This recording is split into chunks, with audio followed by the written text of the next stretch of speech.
जय हिंद साथियों, आप सभी का अपने प्यारे से YouTube channel student success secret पर स्वागत है। तो दोस्तों, कल हम लोगों ने पूर्णांक संख्या के बारे में जाना था, जिसके अंतर्गत दो पार्ट आते थे, एक सम संख्या और एक विषम संख्या। दोस्तों, तो आज हम लोग जानेंगे प्राकृतिक संख्या, नेचुरल संख्या के बारे में। प्राकृतिक संख्या के बारे में हमने आपको बताया था कि प्राकृतिक संख्याएं तीन प्रकार की होती हैं। एक जिसके अंतर्गत पहला भाग है एक एक तो ना तो अभाज्य संख्या और ना ही भाज्य संख्या है, और दूसरा भाग था अभाज्य संख्या जिसे प्राइम नंबर कहते हैं, और तीसरा पार्ट था भाज्य संख्या। तो आइए आज एक एक करके जानते हैं और आगे बढ़ते हैं। तो आप लोग हेडिंग डालेंगे अभाज्य संख्या। क्या हेडिंग डालेंगे? अभाज्य संख्या। तो हेडिंग डालिए आप सभी।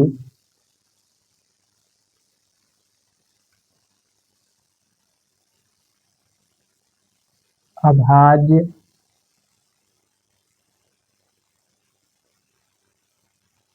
संख्या, इसी को ऋण संख्या भी कहते हैं। ऋण संख्या,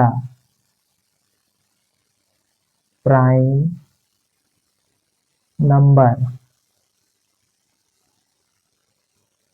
प्राइम नंबर। तो हम लोग जानेंगे अभाज्य संख्या के बारे में। तो अभाज्य संख्या के बारे में हमने आपको कल बताया था कि अभाज्य संख्याएं वे संख्याएं होती हैं जिसके केवल दो गुणनखंड होते हैं। तो आइए लिखते हैं, इसकी परिभाषा लिखेंगे आप लोग। अभाज्य संख्या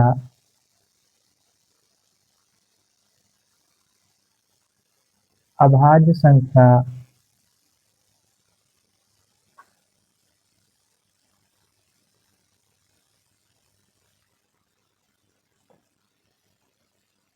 वह संख्या होती है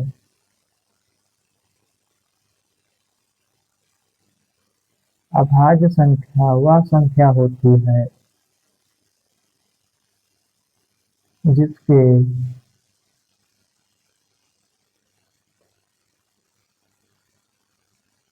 दो गुणनखंड हो। जिसके दो गुणनखंड हों, अर्थात अर्थात जो संख्या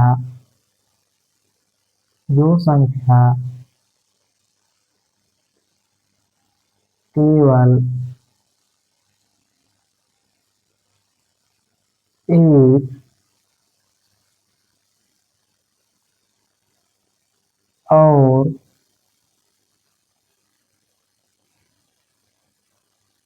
स्वयं से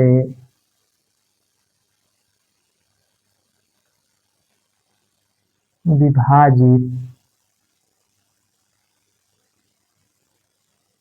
होती है, अभाज्य संख्या कहलाती है। अभाज्य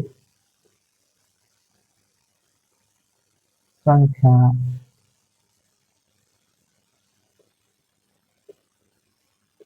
कहलाती है। तो अभाज्य संख्या के बारे में यदि आपसे कोई पूछता है कि अभाज्य संख्या किसे कहते हैं, तो आप लोग बताएंगे कि अभाज्य संख्या वह संख्या होती है जिसके दो गुणनखंड, अर्थात जो संख्या केवल एक और स्वयं से विभाजित हो, अभाज्य संख्या कहलाती है। जैसे लिखेंगे आप लोग एग्जाम्पल लिखेंगे, जैसे एक,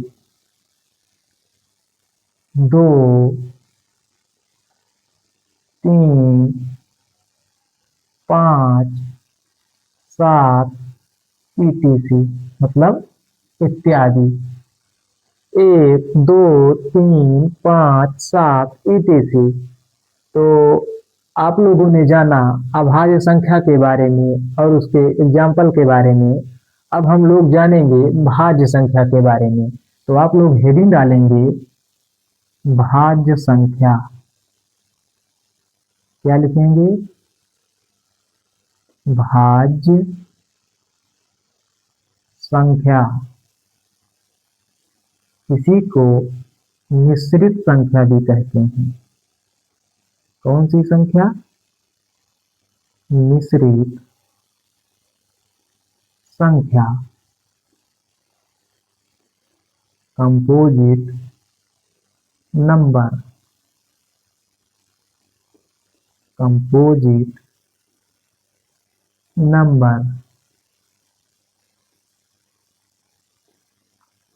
तो हेडिंग डालेंगे आप सभी, भाज्य संख्या। इसी को मिश्रित संख्या भी कहते हैं और इंग्लिश में कंपोजिट नंबर। तो इसकी परिभाषा आप लोग लिखेंगे, भाज्य संख्या वह संख्या होती है, वह संख्या, वह संख्या होती है, भाज्य संख्या वह संख्या होती है, होती है जिसके दो से, जिसके दो से अधिक गुणनखंड हों, अधिक गुणनखंड, जिसके दो से अधिक गुणनखंड हों, अर्थात अर्थात जो संख्या, अर्थात जो संख्या एक और स्वयं के अलावा, स्वयं के अलावा, एक और स्वयं के अलावा अन्य संख्या से, अन्य संख्या से विभाजित हो, अन्य संख्या से विभाजित हो, भाज्य संख्या कहलाती है, भाज्य संख्या कहलाती है। जैसे एग्जाम्पल में आप लोग लिखेंगे, एग्जाम्पल में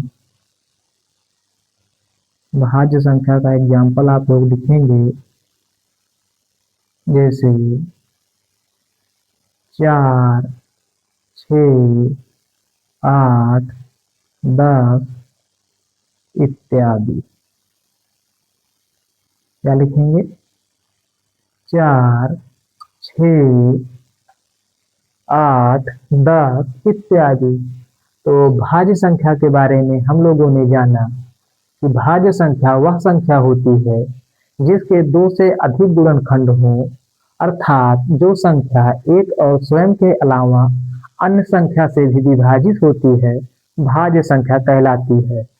तो इसका एग्जाम्पल के बारे में हम लोगों ने जाना, 4, 6, 8, 10 इत्यादि। तो हम लोगों ने ये जाना अभाज्य संख्या के बारे में, जिसे ऋण संख्या कहते हैं, और भाज्य संख्या जिसे मिश्रित संख्या कहते हैं, उसके परिभाषा के बारे में जाना। तो आप लोग इतना नोट करेंगे, फिर उसके बाद हम आगे बढ़ते हैं। तो आप लोग इसे नोट कीजिए।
तो दोस्तों हम लोगों ने अभाज्य संख्या और भाज्य संख्या के बारे में जाना, इसकी परिभाषा के बारे में हमने जाना, इसका एग्जाम्पल जाना। अब हम लोग पॉइंट में लिखेंगे एक एक करके। तो आप सभी पॉइंट में लिखेंगे और पॉइंट नंबर 1 डालेंगे। तो लिखेंगे आप सभी, लिखेंगे आप सभी पॉइंट नंबर 1। क्या लिखेंगे? Point number 1। तो लिखेंगे पॉइंट नंबर 1 में, पॉइंट नंबर 1 में आप लोग लिखेंगे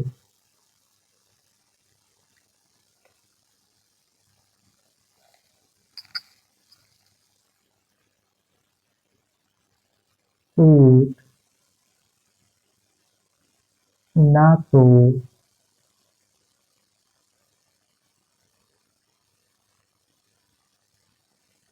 भाज्य संख्या है,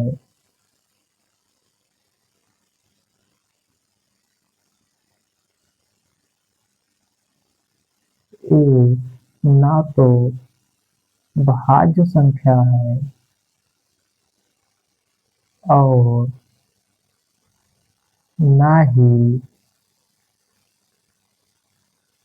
अभाज्य संख्या, अभाज्य संख्या। तो पॉइंट नंबर 1 में आप सभी लिखेंगे एक ना तो भाज्य संख्या है और ना ही अभाज्य संख्या है।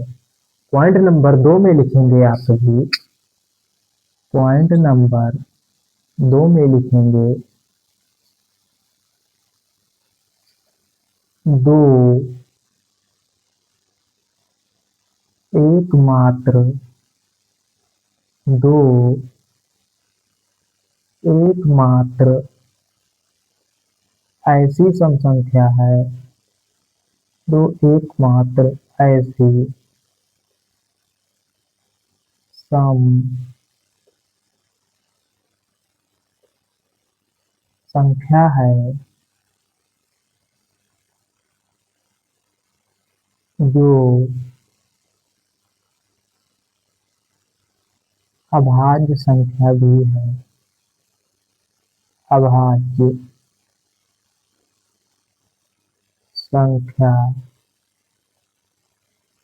भी है। अतः अतः इसे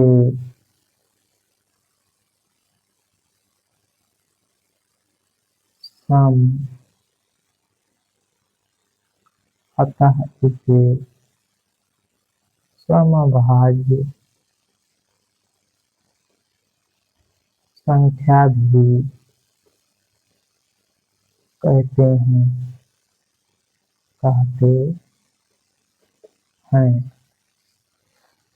तो दूसरे नंबर का पॉइंट हम लोगों ने जाना कि दो एकमात्र ऐसी सम संख्या है जो अभाज्य संख्या भी है, अतः इसे सम अभाज्य संख्या भी कहते हैं।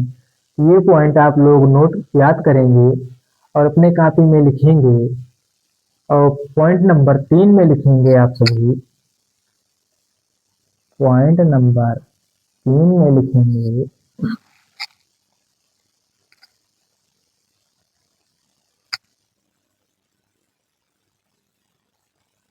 दो एक अभाज्य संख्या है।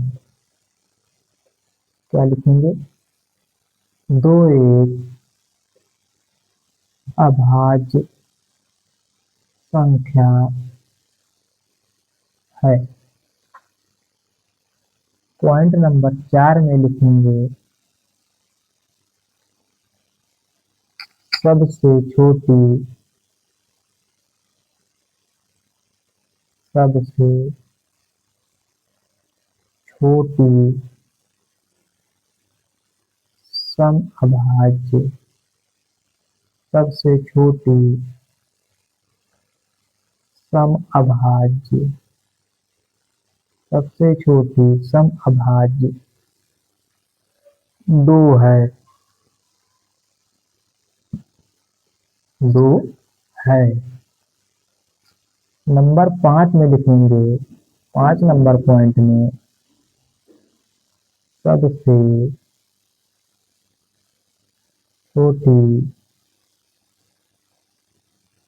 छोटी विषम अभाज्य संख्या सबसे छोटी विषम अभाज्य संख्या सबसे छोटी विषम अभाज्य संख्या सबसे छोटी विषम अभाज्य संख्या 3 है। क्या लिखेंगे आप सभी? सबसे छोटी सम अभाज्य संख्या 2 है और सबसे छोटी विषम अभाज्य संख्या 3 है। तो आप लोग पांचों पॉइंट को नोट करेंगे।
छठे नंबर का पॉइंट लिखेंगे,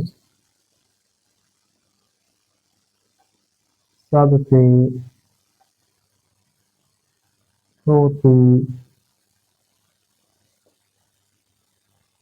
भाज्य संख्या सबसे छोटी भाज्य संख्या 4 है। 7वें नंबर का पॉइंट लिखेंगे,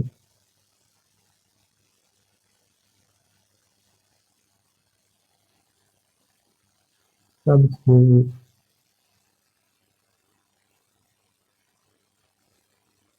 छोटी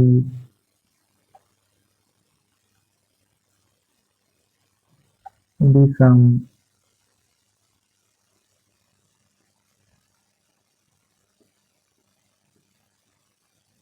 अभाज्य संख्या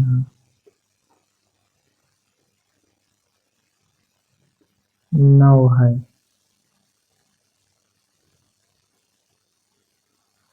8वें नंबर का पॉइंट लिखेंगे,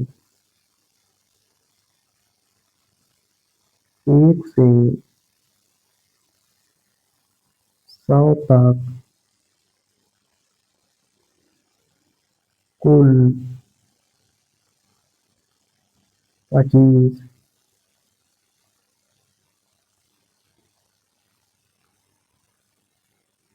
अभाज्य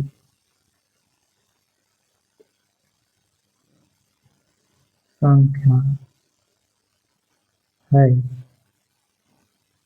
9वें नंबर का पॉइंट लिखेंगे, 1 से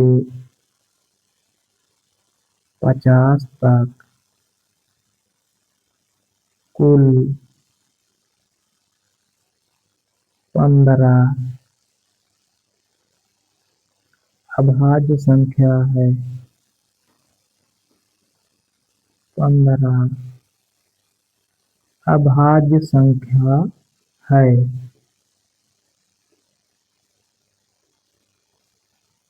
10वें नंबर का पॉइंट लिखेंगे,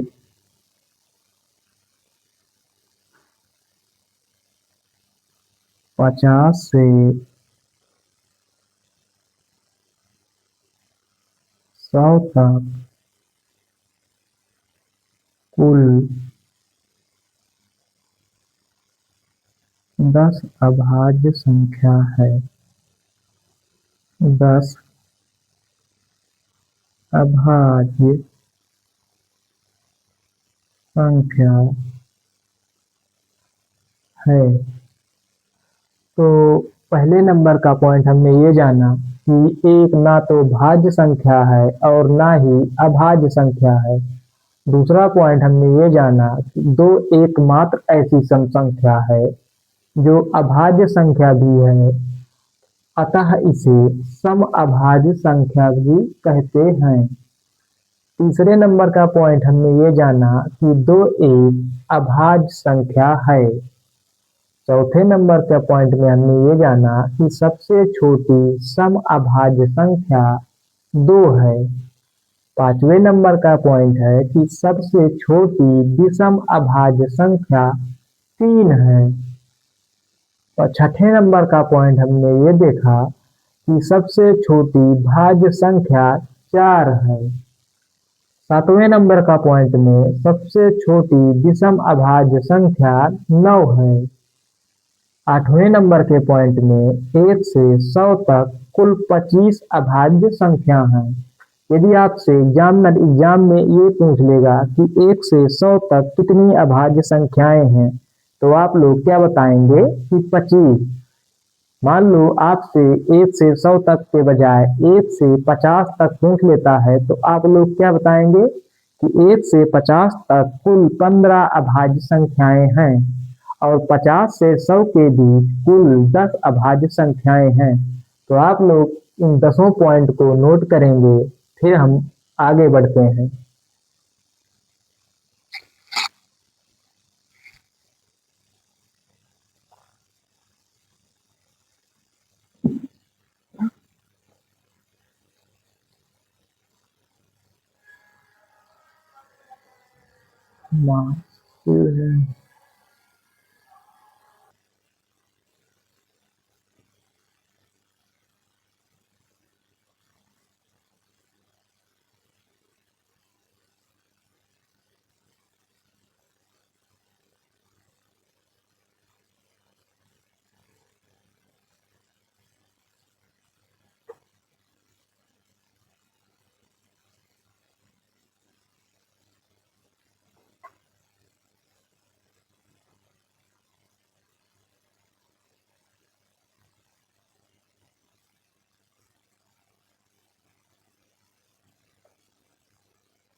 अगर आप लोग इसे नोट कर लिए हैं तो हम आगे के बारे में जानते हैं और हम आपको बताएंगे कि 1 से 10 के बीच कितनी अभाज्य संख्याएं हैं, 20 से 30 के बीच, 30 से 40 के बीच, इसी तरह 90 से 100 के बीच कितनी अभाज्य संख्याएं हैं।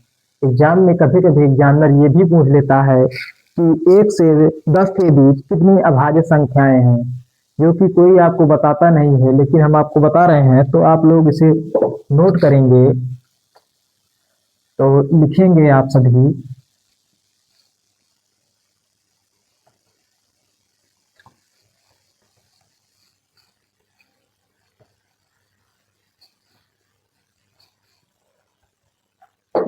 तो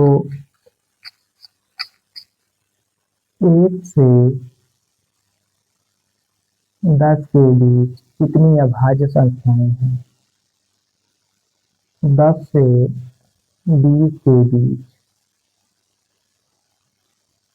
20 से 30 के बीच,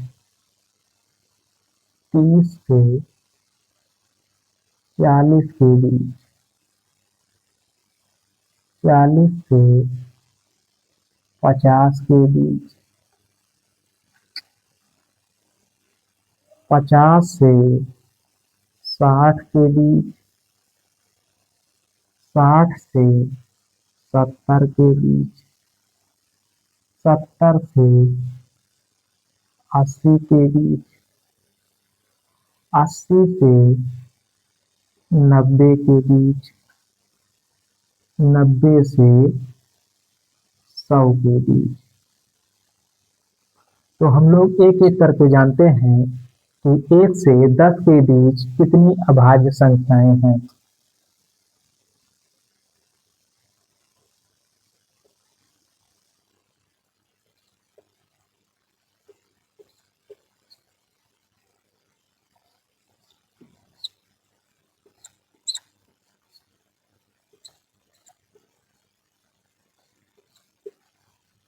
तो आप लोग लिखेंगे 1 से 10 के बीच कितनी अभाज्य संख्याएं हैं। तो पहले नंबर की अभाज्य संख्या है 2, 3, 5, 7। तो कितनी अभाज्य संख्या हो गई? 2, 3, 5, 7। एक मिनट वेट कीजिएगा आप सभी। तो हमने क्या बताया आप लोगों को कि 1 से 10 के बीच कितनी अभाज्य संख्याएं हैं। तो 2, 3, 5, 7। कितनी भाज्य संख्याएं हैं? 4, जिसमें से पहले नंबर की भाज्य संख्या है 2, दूसरे नंबर की 3, तीसरे 5 है, चौथे नंबर पर 7 है। तो 10 से 20 के बीच में कितनी अभाज्य संख्याएं हैं, तो उसके बारे में हम लोग लिखेंगे। पहले नंबर की अभाज्य संख्या है 11, 13, 17, 19। तो 10 से 20 के बीच कितनी अभाज्य संख्याएं हैं? तो 4 हैं, जिसमें से पहले नंबर की अभाज्य संख्या है 11, दूसरे नंबर पर 13, तीसरे नंबर पर 17, चौथे नंबर पर 19। तो अब हम लोग जानते हैं 20 से 30 के बीच कितनी अभाज्य संख्याएं हैं। तो आप सभी लिखेंगे पहले नंबर की अभाज्य संख्या है 23, दूसरे नंबर पर आएगी 29। तो 20 से 30 के बीच दो अभाज्य संख्याएं आती हैं, जिसमें से पहले नंबर की अभाज्य संख्या है 23 और दूसरे नंबर की अभाज्य संख्या है 29। तो इसके आगे हम लोग जानेंगे 30 से 40 के बीच कितनी अभाज्य संख्याएं हैं। तो लिखेंगे आप सभी पहले नंबर की अभाज्य संख्या आएगी 30 से 40 के बीच 31, दूसरे नंबर पर आएगी 37। कितना आएगी? 37। तो 30 से 40 के बीच दो अभाज्य संख्याएं हैं, जिसमें से पहले नंबर पर 31 और दूसरे नंबर पर 37 आती है। ठीक है ना? तो अब हम लोग जानेंगे 40 से 50 के बीच में कितनी अभाज्य संख्याएं हैं। तो पहले नंबर की अभाज्य संख्या है वो है 41, दूसरे नंबर पर 43 और तीसरी अभाज्य संख्या है 47। तो इस तरह हम लोगों ने जाना कि 40 से 50 के बीच तीन अभाज्य संख्याएं आती हैं, जिसमें से पहली अभाज्य संख्या है 41, 43, 47। अब उसके आगे हम लोग जानेंगे 50 से 60 के बीच कितनी अभाज्य संख्याएं हैं। तो आप लोग लिखेंगे पहली अभाज्य संख्या है जो है वो है 53, 50 से 60 के बीच में 53, और दूसरी अभाज्य संख्या है 59। तो 50 से 60 के बीच में दो अभाज्य संख्याएं आती हैं, जिसमें से पहले नंबर की अभाज्य संख्या है वो 53 है और दूसरी 59 है। अब हम लोग जानेंगे 60 से 70 के बीच में कितनी अभाज्य संख्याएं हैं। तो आप लोग इसे भी लिखेंगे, पहले नंबर की अभाज्य संख्या है जो है वो 61 है और दूसरे नंबर की अभाज्य संख्या 67 आएगी। तो 60 से 70 के बीच में दो अभाज्य संख्याएं आती हैं, जिसमें से पहले नंबर पर 61 और दूसरे नंबर पर 67 आती है। अब हम लोग जानेंगे 70 से 80 के बीच में कितनी अभाज्य संख्याएं हैं। तो लिखेंगे आप सभी, पहले नंबर की अभाज्य संख्या आएगी वो है 71 और दूसरी संख्या है 73। और तो इस तरह 70 से 80 के बीच में तीन अभाज्य संख्याएं आएंगी, जिसमें से पहले नंबर की 71, दूसरी 73 और तीसरे नंबर की आएगी 79। क्या आएगी? 79। तो 70 से 80 के बीच में तीन अभाज्य संख्याएं आती हैं, जिसमें से पहले नंबर पर 71, दूसरा 73 और तीसरा 79 है। तो अब कितना बचा? 80 से 90 के बीच में और 90 से 100 के बीच में। तो पहले आप सभी इसको नोट करेंगे, फिर बताएंगे हम 80 से 90 के बीच में और 90 से 100 के बीच में कौन कौन सी अभाज्य संख्याएं आती हैं। तो हमने जाना 1 से 50 तक, जिसमें से पहले नंबर में 1 से 10 तक कितनी अभाज्य संख्याएं हैं? 4 बताया। 10 से 20 के बीच में 4 बताया। 20 से 30 के बीच में 2, 30 से 40 के बीच में 2, 40 से 50 के बीच में 3। तो मैंने अभी आपको पॉइंट में लिखाया भी था कि मान लो एग्जामिनर आपसे एग्जाम में पूछ लेता है कि 1 से 50 तक कितनी अभाज्य संख्याएं हैं। तो मैंने आपको बताया था, कितना बताया था? 15 बताया था ना। तो 1, 2, 3, 4, 4, 4, 8 हो गया, 12, 3, 15, हाँ 15 हो गई। अब लिखेंगे आप सभी 50 से 60 के बीच में और 60 से 70 के बीच में। हम लिखाएंगे इसके बाद 80 से 90 के बीच में और 90 से 100 के बीच में। तो आप लोग इसे लिखेंगे,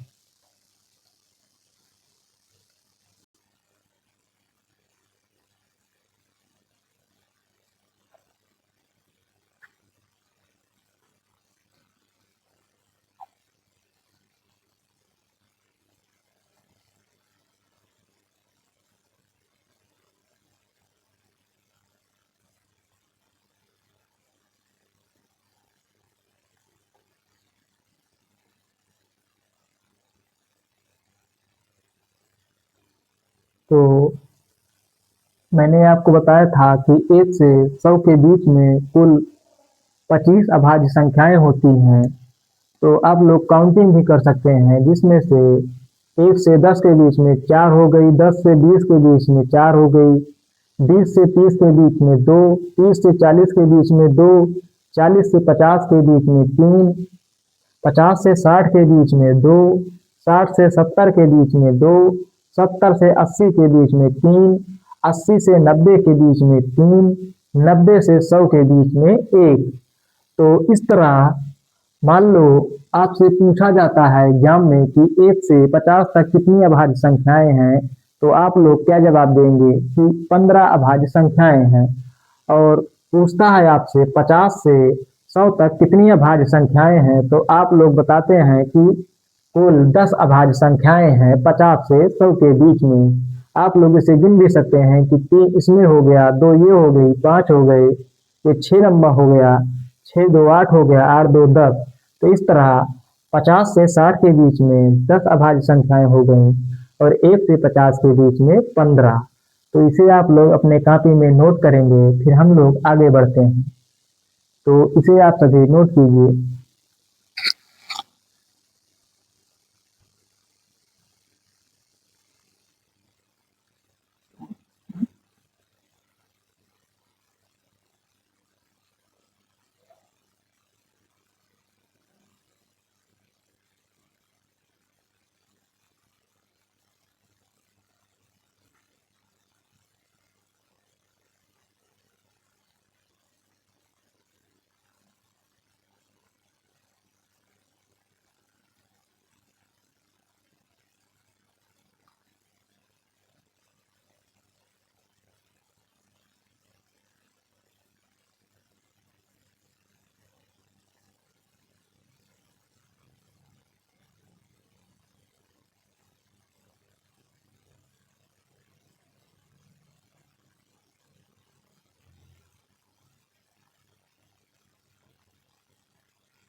अगर आप सभी लिख लिए हैं तो हम आगे बढ़ते हैं।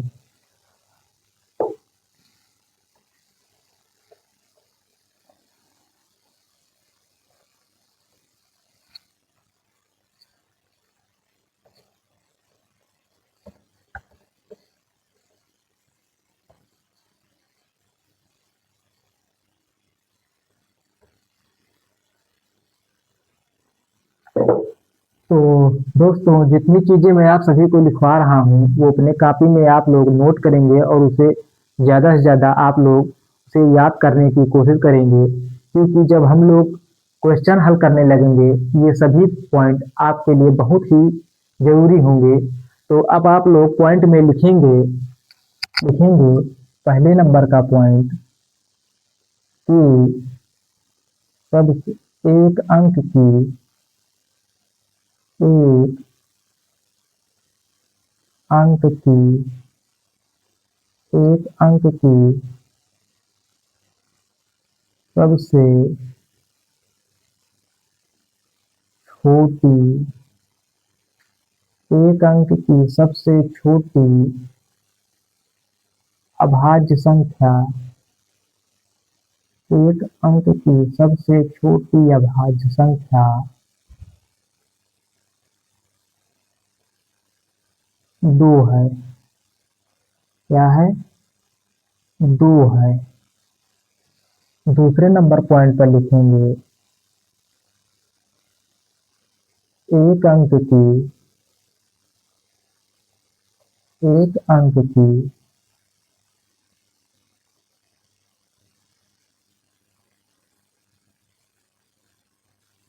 अंक की सबसे बड़ी अभाज्य संख्या सबसे बड़ी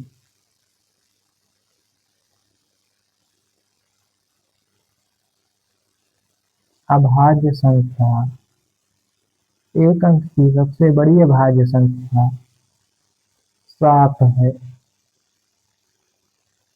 तीसरे नंबर का पॉइंट लिखेंगे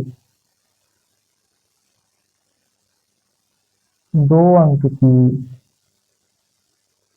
2 अंक की सबसे छोटी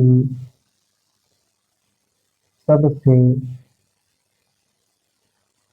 छोटी अभाज्य संख्या 2 अंक की सबसे छोटी अभाज्य संख्या 11 है। चौथे नंबर पर पॉइंट लिखेंगे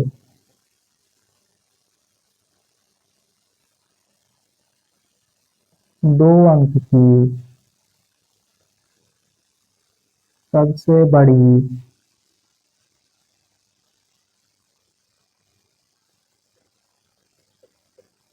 सबसे बड़ी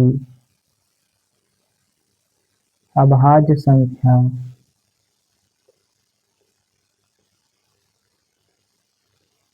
सबसे बड़ी अभाज्य संख्या 97 है।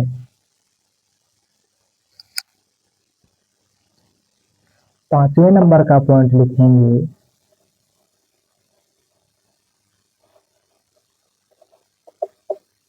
3 अंक की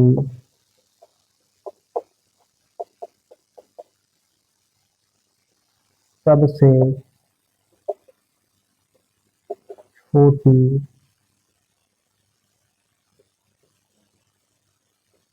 अभाज्य संख्या 101 है। छठे नंबर का पॉइंट लिखेंगे 3 अंक की 3 अंक की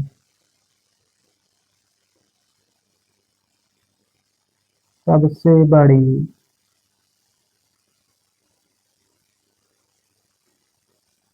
अभाज्य संख्या 997 है। अगला पॉइंट लिखेंगे 7 नंबर का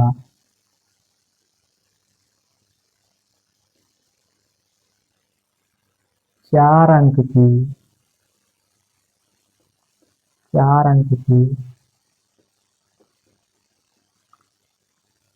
सबसे छोटी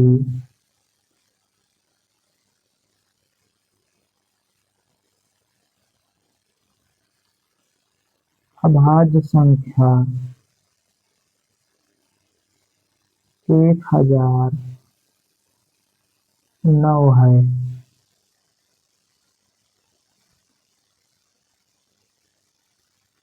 8वें नंबर का पॉइंट लिखेंगे।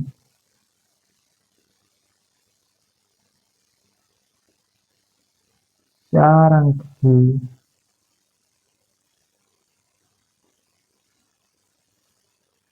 सबसे बड़ी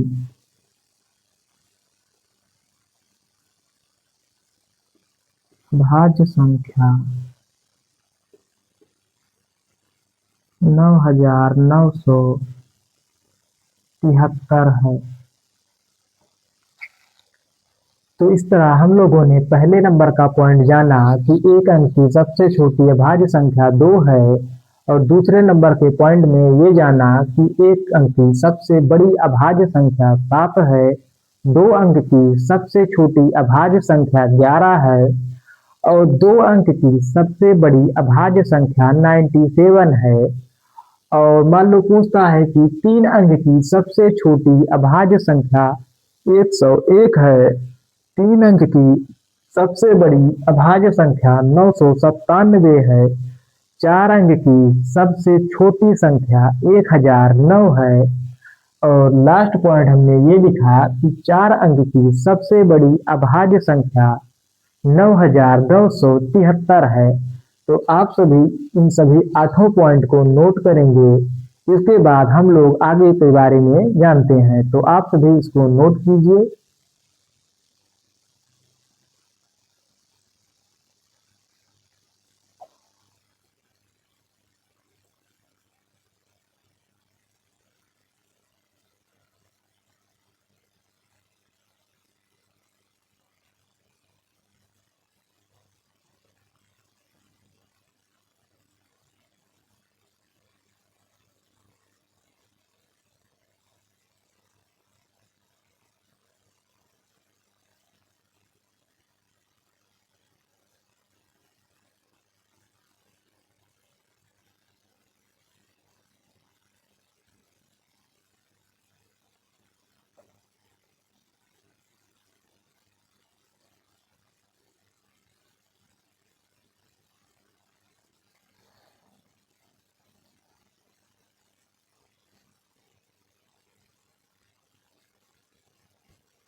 अगर आप लोगों ने लिख लिया हो तो हम लोग आगे के बारे में जानते हैं और लिखेंगे।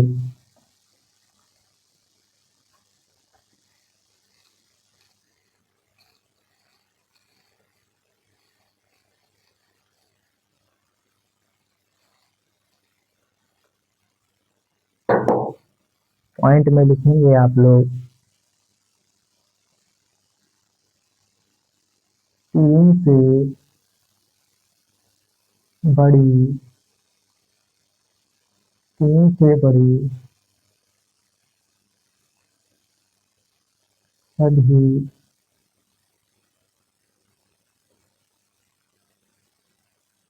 अभाज्य, तीन से बड़ी सभी अभाज्य संख्याएं 6n प्लस माइनस 1 के फॉर्म में हैं, के फॉर्म में होती हैं, फॉर्म में होती हैं। तो तीन से बड़ी सभी अभाज्य संख्याएं 6n प्लस माइनस 1 के फॉर्म में होती हैं। जैसे मान लो तीन से बड़ी पहली अभाज्य संख्या कौन सी है? 5 है। कौन सी है? 5। और दूसरी संख्या है 7। तीसरी अभाज्य संख्या है 11। चौथी है 13। इसके बाद 17, फिर 19।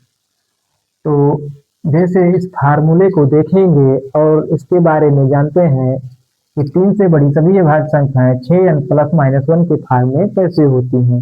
तो आप लोग नोट करेंगे, इसको लिखेंगे 6 गुणे 1 माइनस 1। 6 का नम 6, 6 में से 1 गया 5। तो इस तरह हमने जाना कि 6n माइनस 1 मतलब कि 6 को 1 से गुणा करने पर और उसमें से 1 घटाने पर एक 5 प्राप्त हो रहा है, जो कि एक अभाज्य संख्या है। दूसरे नंबर की अभाज्य संख्या है 7। तो लिखेंगे इसे आप 6 इंटू 1 प्लस 1। तो देखा आप सभी ने कि 6 गुणे 1 मतलब कि 6 का नम 6 प्लस 1। 6 को 1 में जोड़ने पर 7 प्राप्त होता है, जो कि एक अभाज्य संख्या है। तीसरे नंबर का देखेंगे एग्जाम्पल हम लोग 6 गुणे 2 माइनस 1। 6 का गुणा 2 में करने पर 12 प्राप्त होता है और 12 में से 1 को घटाएंगे तो 11 प्राप्त होगा, जो कि एक अभाज्य संख्या है। चौथे नंबर का एग्जाम्पल जानेंगे हम लोग 6 गुणे 2 प्लस 1। तो इसे भी हम लोग देखेंगे कि 6 का गुणा 2 में करने से 12 प्राप्त होगा और उसमें 1 जोड़ने से 13 प्राप्त होता है, जो कि एक अभाज्य संख्या है। पांचवा पॉइंट जानेंगे 6 गुणे 3 माइनस 1। और आखिरी जानेंगे 6 गुणे 3 प्लस 1। तो इस तरह हम लोगों ने देखा कि 3 से बड़ी जितनी भी अभाज्य संख्याएं हैं वे या तो 6n प्लस 1 के फॉर्म में है या तो 6n माइनस 1 के फॉर्म में है। तो लिखेंगे आप लोग प्राइम नंबर 3, यानी कि 3 से जितने भी बड़ी अभाज्य संख्याएं हैं वो 6n प्लस माइनस 1 के फॉर्म में होंगी। लेकिन इसमें कुछ अपवाद भी हैं, तो आप लोग उसको भी लिखेंगे, नोट में लिखेंगे। नोट में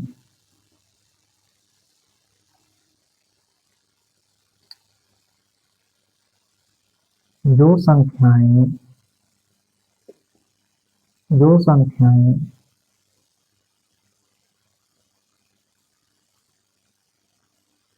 जो संख्याएं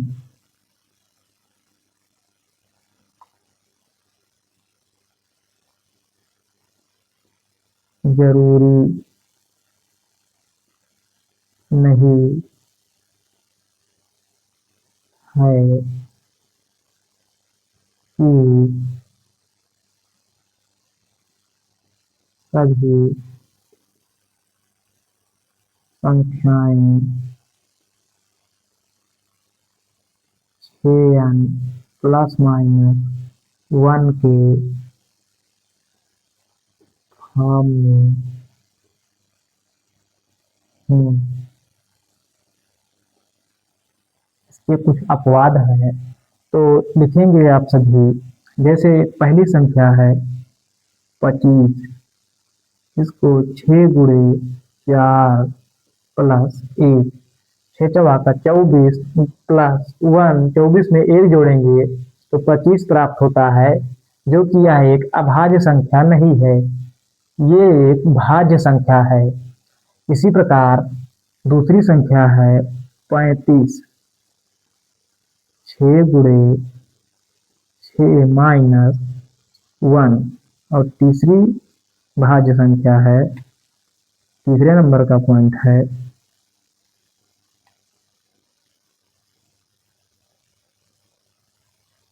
49, 6 गुणे 8 प्लस 1। तो इस तरह हम लोगों ने जाना कि 3 से बड़ी सभी अभाज्य संख्याएं 6n प्लस माइनस 1 के फॉर्म में होती हैं, लेकिन जरूरी नहीं है कि सभी संख्याएं 6n प्लस माइनस 1 के फॉर्म में हों। जिसका कुछ अपवाद भी है, इसके बारे में हम लोगों ने जाना। पहली संख्या इसमें से 25 है और दूसरी 35, तीसरी 49 है। इसी तरह अन्य संख्याएं भी हैं जो कि 6n प्लस माइनस 1 के फॉर्म में नहीं होंगी। तो आप लोग इन दोनों पॉइंट को नोट करेंगे और इसके आगे हम बताते हैं आप सभी को। तो लिखिए आप सभी इसको।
तो हम लोग इसके आगे जानते हैं और पॉइंट में लिखेंगे आप सभी। जितना आप सभी को लिखवा रहा हूँ, ये सभी पॉइंट बहुत ही महत्वपूर्ण है, इसे आप लोग ध्यान में रखेंगे क्योंकि ये बहुत उपयोगी होने वाले हैं आप सभी के लिए। तो अगला पॉइंट आप लोग लिखेंगे और जानेंगे अगली संख्या के बारे में।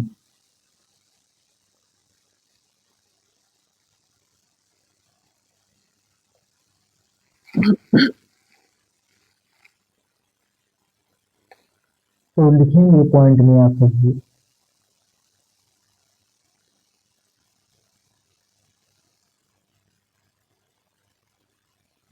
किसी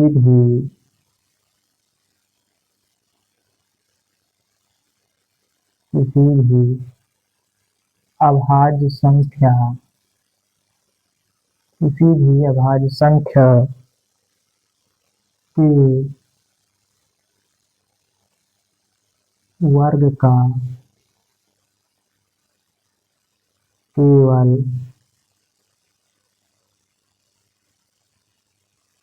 3 गुणनखंड होगा। 3 गुणनखंड होंगे। 3 गुणनखंड होंगे। तो पॉइंट में हम लोग इसको भी ध्यान में रखेंगे कि किसी भी अभाज्य संख्या के वर्ग का केवल 3 गुणनखंड होंगे। तो जैसे जानेंगे, मान लो पहली अभाज्य संख्या है 2, इसका वर्ग करने पर 2 दूनी 4 आता है। तो ये संख्या 1 से, 2 से और 4 से कटेगी। इसी प्रकार 3 का स्क्वायर करने से 9 प्राप्त होता है, जो कि 1, 3 और 9 से विभाजित होती है। तो इस तरह आप लोग इसको पॉइंट में ध्यान रखेंगे कि किसी भी अभाज्य संख्या के वर्ग का केवल 3 गुणनखंड होंगे। अगर कोई अभाज्य संख्या है, उसका हम लोग वर्ग करेंगे तो उसके सिर्फ 3 ही गुणनखंड प्राप्त होंगे। तो एग्जाम्पल में 2 का स्क्वायर हमने जाना कि 4 होता है, जो कि 1, 2 और 4 से विभाजित होता है। इसी प्रकार 3 का स्क्वायर 9 होता है, ये 1, 3 और 9 से विभाजित होंगे। तो इसको आप लोग पॉइंट में नोट करेंगे।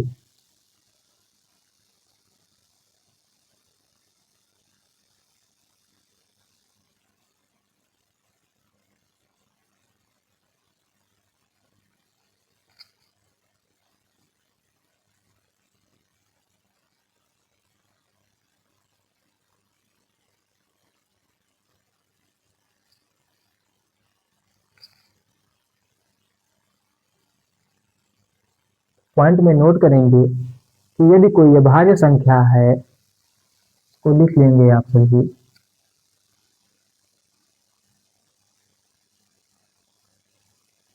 अभाज्य संख्या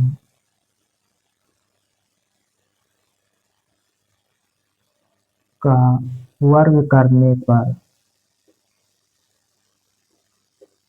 अभाज्य संख्या का वर्ग करने पर वह संख्या एक मतलब स्वयं से और अपने वर्ग से और अभाज्य संख्या से विभाजित होगी। तो इसको आप लोग पॉइंट में नोट करेंगे और ध्यान में रखेंगे। इसके बाद हम लोग जानेंगे अगले पॉइंट के बारे में। तो इसको आप लोग लिखेंगे पहले